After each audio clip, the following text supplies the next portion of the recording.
Before he changed the way we understand life, before he wrote the book that shook the world, he was just a boy, chasing beetles, avoiding sermons, and disappointing his father. This is the story of Charles Darwin, not as a genius, but as a curious soul, restless, searching, and completely unprepared for what nature was about to show him. A man who dares to waste 1 hour of time has not discovered the value of life. Charles Darwin. In 1809, the same year Abraham Lincoln was born, a child entered the world in Shrewsbury, England, unaware that his ideas would one day challenge the foundation of religion, science, and society. His name was Charles Robert Darwin. He was born into wealth and intellect. His father, Dr. Robert Darwin, was a respected physician. His grandfather, Erasmus Darwin, had already hinted at radical ideas of evolution, though few had dared to take them seriously. As a boy, Charles wasn't considered brilliant. He was curious, yes, fascinated by nature. But in school, he was unmotivated, distracted, drawn more to collecting beetles than reciting Latin. He once wrote, "Nothing could have been worse for the development of my mind than Dr. Butler's classical education." His father scolded him, "You care for nothing but shooting, dogs, and mice and rat catching, and you will be a disgrace to yourself and all your family." But Charles had a secret spark, not of rebellion, but of wonder. At 16, he was sent to study medicine at the University of Edinburgh, but the lectures on surgery repulsed him. He dropped out, unable to stomach the sight of blood and the indifference to pain. His father, frustrated, tried again. This time, Cambridge to study theology and become an Anglican clergyman. Ironically, the man who would one day challenge the literal story of Genesis was originally destined to preach it. At Cambridge, Darwin didn't dive into scripture. He found joy in natural theology, especially the works of William Paley, who argued that life was too complex to exist without a divine designer. Paley's famous watchmaker analogy captivated young Darwin. If you found a watch on the ground, you would never think it came together by chance. Darwin agreed at the time, but nature had more to teach him. It was not in the classroom, but in the countryside that Darwin began to learn. Long walks, collecting bugs, studying birds, fossils, and geology, these became his true education. And then came the moment that would change everything. One letter, one offer, one ship, the HMS Beagle. Darwin, just 22 years old, was invited to join a 5-year voyage around the world as the ship's naturalist. His father objected, but thanks to an uncle's persuasion, the young man set sail with a microscope, a notebook, and a mind about to be blown open. He was still a man of faith, still a believer in divine order. But nature, as he was about to see, had its own logic. And that logic did not always match the scriptures. It is not the strongest of the species that survives, nor the most intelligent, but the one most adaptable to change. Charles Darwin. In 1831, Charles Darwin stepped aboard a modest British survey ship, the HMS Beagle, for what was meant to be a 2-year mapping expedition around the globe. He was just 22. Officially, Darwin was the ship's naturalist and the gentleman companion to Captain Robert Fitzroy. Unofficially, he was about to embark on the most important intellectual voyage in modern history. The Beagle's journey would last 5 years, visiting South America, the Galápagos Islands, Tahiti, Australia, and more. But Darwin didn't just observe. He collected. He measured. He sketched. He questioned. Every insect, fossil, rock layer, and bird was a puzzle piece in something far greater than he yet realized. South America, Earth in motion. In Brazil and Argentina, Darwin marveled at the lush diversity of species. In Patagonia, he uncovered fossils of giant extinct mammals, remarkably similar to modern creatures. Why had these species vanished, and why were their descendants so similar yet so different? Then came the Andes. Darwin, once again defying his fragile reputation, climbed the mountains and found seashells embedded in rock at 12,000 feet. The Earth, he realized, was not static. It moved, shifted, lifted. Mountains weren't eternal. They were once seabeds. This wasn't just geology. It was a new way of seeing time itself. Nothing before had made me thoroughly realize the vastness of geological time, Darwin later wrote. The Galapagos, nature's living laboratory. In 1835, the Beagle reached the remote Galápagos Islands, 600 miles off the coast of Ecuador. It was here that nature began to whisper a radical truth to Darwin. On each island, he found similar species, but not quite the same. Finches with different beaks, tortoises with differently shaped shells, mockingbirds that varied slightly in coloring and song. One might really fancy that from an original paucity of birds in this archipelago, one species had been taken and modified for different ends. He didn't yet call it evolution, but the seed was planted, faith on the edge. Throughout the voyage, Darwin's beliefs began to shift. He had set sail as a man of faith, one who admired the harmony and design of nature. But nature, up close, was not always harmonious. Predators killed, species vanished, variations arose randomly, and some survived, others didn't. He began to wonder, could this vast complexity be explained without divine intervention? Could natural law be enough? These questions unsettled him, especially since Captain Fitzroy was a devout creationist who believed the Earth was just 6,000 years old, shaped by a biblical flood.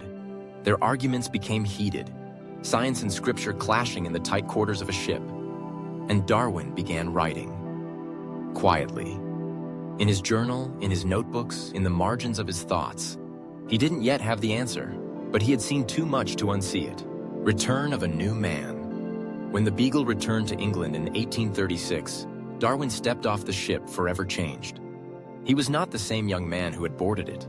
Now he carried 1,750 pages of scientific notes, thousands of specimens, fossils, bones, feathers, and flowers, and a mind bursting with revolutionary insight. He had glimpsed what the world truly was. Not fixed, but changing.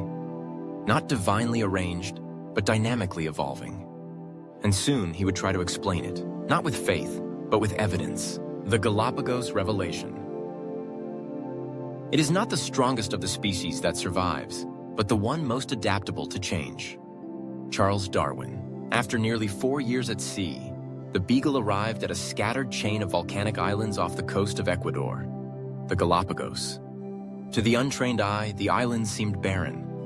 Rugged rocks, sparse vegetation, heat and dust. But to Darwin, they were alive with secrets. Here, evolution whispered. He noticed something strange. The mockingbirds differed from island to island. So did the finches. So did the tortoises. Not dramatically, but just enough. It struck me, Darwin later wrote, that the birds, though closely related, differed slightly in shape, size, and behavior depending on which island they came from. Could these species have once shared a common ancestor? Could they have changed over time, adapting to their environment? In that moment, the seeds of evolutionary theory were planted. The finches, nature's clues in beaks. Among his most important observations were the finches. Though he didn't realize their significance immediately, later back in England, he would study their beaks, long, short, thick, narrow, each suited to different diets and conditions. This wasn't random. This was adaptation. Seeing this, he wrote, I began to suspect that species might not be fixed, but could evolve. The tortoises and the tension with creationism. In conversations with locals, Darwin learned something curious. People could tell which island a tortoise came from just by looking at the shape of its shell. That stunned him. If God had created every species as is, why would shell shape vary by geography? Could life be more like a tree? He wondered. Branches diverging, adapting, not created separately, but shaped by place and time? This realization shook his faith. He still believed in a creator, but that belief was no longer simple. The private notebooks, Darwin didn't speak these thoughts aloud. Not yet. He knew how radical they were. But in private, his pen raced. He drew branching diagrams, what he called a tree of life. He scribbled notes on descent with modification. He began building the bones of a new theory. Quietly. He knew it would change everything. And he also knew it might cost him everything. It is like confessing to a murder, he once said about publishing his views. leaving the Galapagos but not the questions. When the Beagle sailed away from the Galapagos, Darwin left with more than just specimens. He left with questions that would haunt and drive him for the next 2 decades. He had seen nature's diversity, complexity, and its quiet violence. No longer could he see the world through the simple lens of divine perfection. Something else was at work. Something bigger. Something that could not be unseen. The birth of evolutionary theory. I think species are not immutable. Charles Darwin's first notebook on transmutation, 1837. Back in England, but not the same man. When Darwin returned to England in 1836, he was hailed as a rising star in the world of natural science. He was just 27 years old. His journals, specimens, and observations were unlike anything British science had seen. He was invited to speak at prestigious societies. His notes were studied, and his collections were cataloged by top naturalists of the day. Outwardly, he was thriving. Inwardly, he was unraveling a deeper truth, one that dared to contradict centuries of belief. The secret notebooks begin. In 1837, Darwin opened a private notebook labeled simply, Notebook B, Transmutation of Species. Here, in quiet corners of his home, he began exploring the unthinkable. Species evolve. They change. They are not fixed. They are not created one by one, but descend from common ancestors. He drew crude trees, early diagrams of evolutionary branches. He asked hard questions. Why do fossils show progressions from simpler to more complex forms? Why do animals vary slightly between islands or continents? Why do embryos of different animals look nearly identical in early stages? One idea kept returning. Descent with modification. Inspiration from Malthus. In 1838, Darwin read a book that shook his understanding into clarity. An essay on the principle of population by economist Thomas Malthus. Malthus argued that population grows faster than resources, leading to competition, scarcity, and struggle. Darwin connected the dots. In every generation, more individuals are born than can survive. Those with advantageous traits survive and pass them on. He called this process natural selection, not by divine command, not by random chance, but by nature's quiet, brutal arithmetic. Those best suited to survive do. The theory solidifies, but he stays silent. By the early 1840s, Darwin had already outlined most of what would become the theory of evolution by natural selection. But he didn't publish it. Why? Because he knew the storm it would unleash. To say species weren't created as is, that they evolved over time from common ancestors, was to contradict Genesis, to challenge the church, and to question the very foundation of Victorian belief. And Darwin, despite his scientific courage, feared what would follow. He once told a friend, "It is like confessing to a murder. Family, illness, and faith in conflict." In the years that followed, Darwin married Emma Wedgwood, his cousin. They had 10 children. But even in domestic life, the tension between faith and reason haunted him. Emma was deeply religious. Darwin was drifting further from belief. Their letters speak of quiet pain. "When I am dead, know that many things which have troubled you never came to me in any shape, but as doubts." Darwin to Emma. As his fame grew, so did his illness. Chronic nausea, fatigue, anxiety. Many historians believe his sickness was not just physical, but emotional and existential. He was carrying a truth too heavy for his time, a race against time, and another scientist. Darwin wrote, revised, and reworked his theory. In private. For 20 years. Then, in 1858, a letter arrived from a young naturalist named Alfred Russel Wallace, working in Southeast Asia. Incredibly, Wallace had come to the same conclusion: natural selection. Darwin was stunned. He faced a choice: stay silent and risk being forgotten, or publish and face the world. Darwin and Wallace presented their ideas together, jointly, but with Darwin's earlier work acknowledged. It was time. The Origin of Species, a book that shook the world. There is grandeur in this view of life. Charles Darwin, On the Origin of Species, 1859. The decision to publish. In 1858, after receiving Alfred Russel Wallace's letter outlining a theory of natural selection nearly identical to his own, Darwin had no more time to delay. For years, he had feared the backlash, feared the loss of respect, feared the damage it could do to his deeply religious wife, Emma, and to society. But now the idea was out, and it had to be his voice that told it properly. Darwin locked himself away in his study. For 13 months, he poured his entire life, observations, letters, fossils, notebooks, into one manuscript. He didn't aim to shock the world. He aimed to prove a truth he could no longer deny. A modest title, a monumental idea. On November 24, 1859, Charles Darwin published On the Origin of Species by Means of Natural Selection, or the Preservation of Favored Races in the Struggle for Life. It was 490 pages long, filled with examples from nature: barnacles, pigeons, bees, orchids, beetles, fossils, each one building his case. Darwin's core argument was simple but profound. Species are not fixed. All life evolves through natural selection. Over immense periods of time, tiny variations lead to new species. No need for divine intervention. Nature, through adaptation and survival, does the work. He did not mention humans in the first edition, but the implication was unmistakable. If animals evolve, so do we. Shockwaves through science and society. The first printing, 1,150 copies, sold out on the first day. The scientific world was stunned. Some praised Darwin's brilliance. Others called it blasphemy. Bishop Samuel Wilberforce, a leading Anglican figure, mocked the idea. He publicly debated Darwin's supporters, famously asking whether it was through his grandfather or grandmother that man descended from apes. Darwin didn't attend.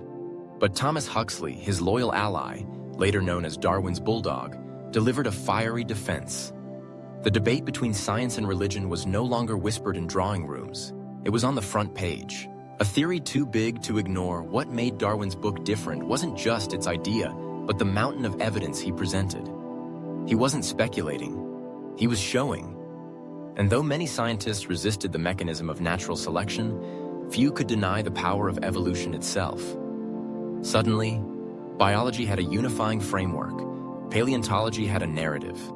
Anthropology had a direction. And theology had a challenge. Darwin hadn't just written a book. He had cracked open the foundation of Western thought: faith, doubt, and reconciliation. Privately, Darwin wrestled with the spiritual implications.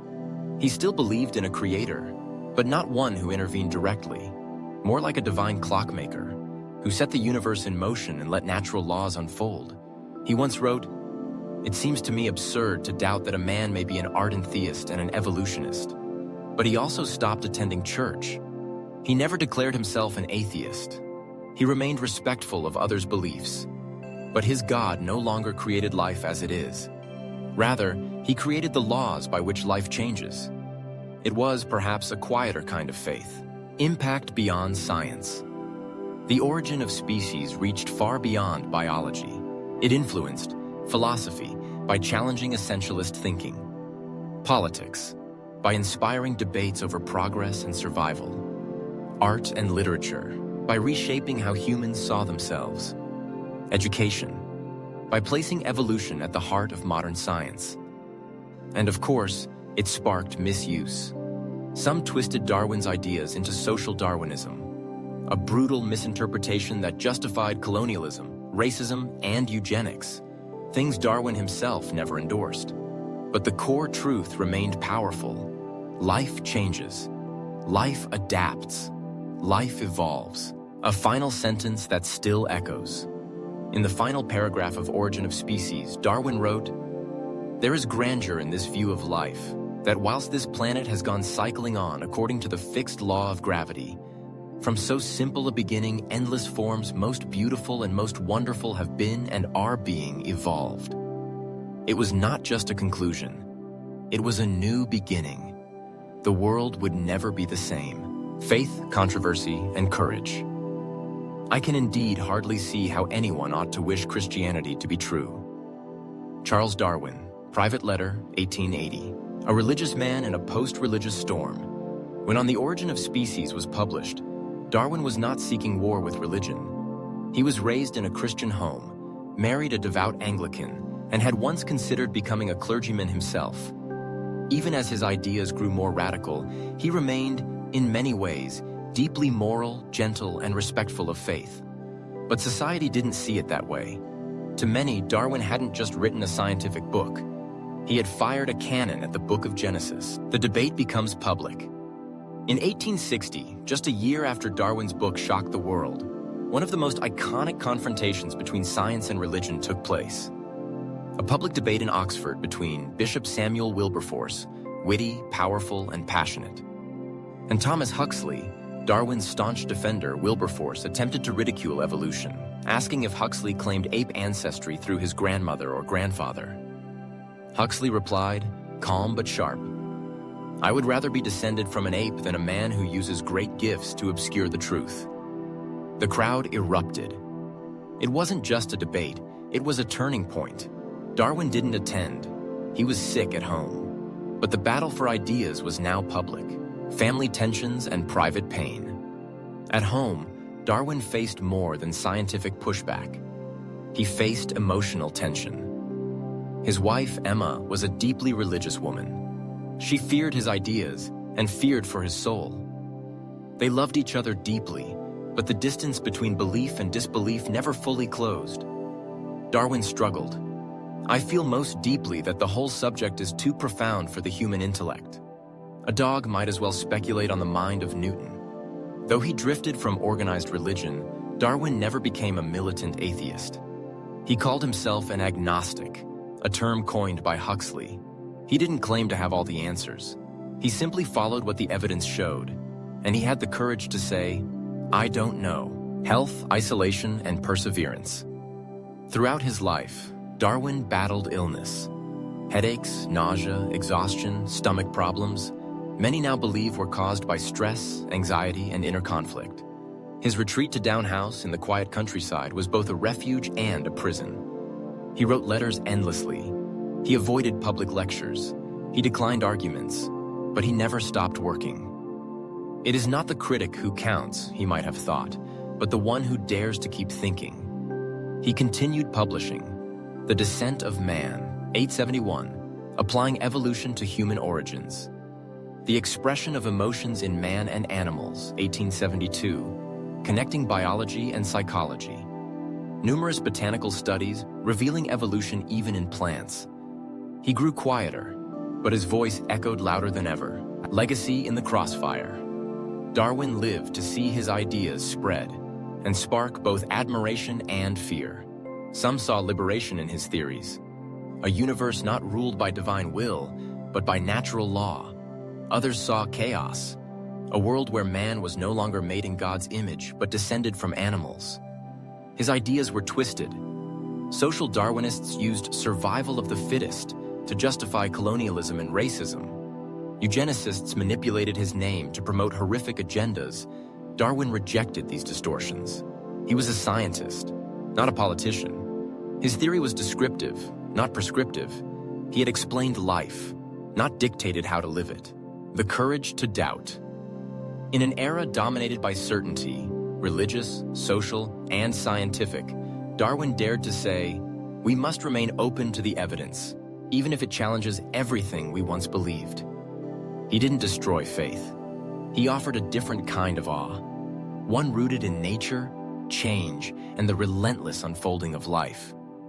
In the quiet of Down House, surrounded by trees and family, Darwin lived not as a rebel, but as a man who had followed curiosity to its end, and found truth, not in final answers, but in the courage to question everything. Darwin's legacy, evolution never stops. From so simple a beginning, endless forms most beautiful and most wonderful have been and are being evolved. Charles Darwin. Final days at Down House. In his final years, Darwin was not a public icon. He was not a revolutionary shouting from rooftops. He was a man, old, often ill, quietly contemplative, living in a modest countryside home, surrounded by trees, children, and scientific specimens. At Down House, Darwin continued to write. not to prove himself, but to keep discovering. In his garden, he observed plants with the same reverence as he had once watched finches. In earthworms, he saw systems. In orchids, he saw elegance. He never stopped evolving, intellectually, emotionally, humanly. He died on April 19, 1882, aged 73. Though he had requested a quiet burial, the nation disagreed. Darwin was buried in Westminster Abbey, beside Isaac Newton, a poet of nature, now resting among kings and prophets, a theory that grew beyond him. Darwin never used the word evolution in the first edition of Origin of Species. He was cautious. Today, the word defines how we understand life itself. Modern genetics, molecular biology, paleontology, and neuroscience have confirmed and expanded Darwin's work. The discovery of DNA was not a threat to Darwin. It was a bridge. It provided the mechanism of inheritance he lacked. Now we know, all humans share 99.9% of our DNA. Every species alive today is connected on the tree of life. Evolution is not just history. It is happening right now, in every generation. From antibiotic resistance to rapidly adapting viruses, Darwin's ideas live on in science, in medicine, in the world around us. Influence beyond biology. Darwin's legacy extends far beyond laboratories and field notes. He changed how we think. He forced us to ask, what does it mean to be human? If we are not above nature, but part of it. His work influenced philosophy, challenging essentialism and dualism, psychology, connecting mind and evolution, anthropology, redefining human origins ethics, asking whether morality could evolve art and literature, fueling movements like realism and modernism, ecology and environmentalism, reminding us that nature is a system of balance, not domination. He left no commandments, no dogmas, only a way to think. And in that, he gave us not certainty, but clarity, a legacy of curiosity and humility. Darwin's true genius wasn't just his intellect, it was his humility. He never claimed perfection. He made mistakes. He hesitated, revised, doubted. And that's what made him great. Ignorance more frequently begets confidence than does knowledge, he once wrote. A quiet jab at blind dogma and a reminder to stay curious. In an age of absolutes, Darwin made space for questions. He embraced the complexity of truth, the beauty of process, and the power of change. He showed us that life is not fixed, not fated, not final. It adapts, it transforms, it evolves. And so must we, the never-ending story. Even now, in classrooms and laboratories, in forests and hospitals, Darwin's shadow stretches long. Every time we study DNA, protect endangered species, trace human ancestry, or marvel at the unity of all life, we walk in Darwin's footsteps. His work remains unfinished because evolution never stops. And that may be his greatest legacy. That knowledge is not an end, but a beginning. That the world is not made to be worshipped, but to be understood. And that behind every living thing is a story still unfolding. Final narration, closing words. Charles Darwin changed the world, not by conquering it, but by observing it. Not by demanding belief, but by inviting questions. And in doing so, he gave us not only a new way to understand life, but a new way to live it.